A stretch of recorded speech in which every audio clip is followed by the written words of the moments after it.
Arpadarai is a member of Azerbaijan's parliament and she joins me now live from Baku. Thanks so much for coming on. Welcome to the programme. We just heard my colleague Sarah Firth, who is in Tata, saying that the ceasefire is not holding.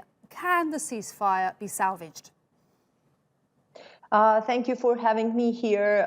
First of all, shelling of Azerbaijani cities by Armenia continues. As you know, on 10th of October, Azerbaijan's second largest city, Ganja, with population of around 500,000 people, was hit by a missile attack launched from the Armenian territory. 9 people killed, 40 wounded, 4-story residential building was heavily damaged. And all this happened just few hours after the humanitarian ceasefire agreement was reached with Russia's mediation.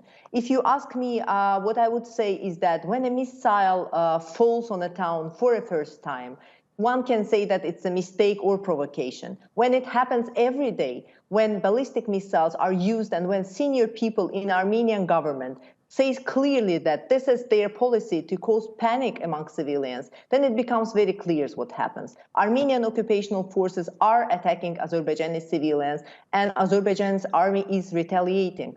Azerbaijan showed, No, Nigar, I just wanted to go back to that question. Your hopes for this ceasefire to be salvaged at this point? Azerbaijan shows readiness and commitment to peace and to ceasefire, but Armenia doesn't fulfill its obligation. Armenia doesn't violate, let's say, Armenia always violates international law, and this time it violates its own commitment.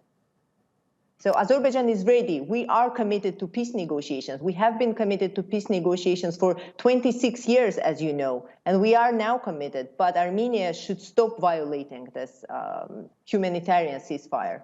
And there were talks that would have followed this potential ceasefire. Where are they left now?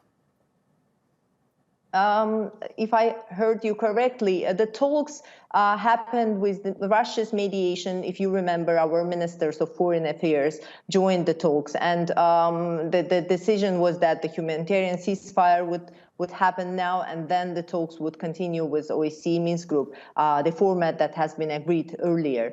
So again, we are committed. We have always been committed to our obligations, and we do it now, but Armenia should stop violating its commitment and should stop attacking Azerbaijani civilians. Nigar, at a meeting of EU foreign ministers in Berlin, Luxembourg's foreign minister asked Turkey to help end this latest fighting. What could Turkey do at this point? Well, I think the question should be asked to Turkish side, but Turkey is not a party to the conflict. Our president has clearly said that there are two sides of the conflict. It's Azerbaijan and Armenia. We are not involving third parties. It's Armenia. Armenia is trying to involve third parties and to expand the geography of the conflict.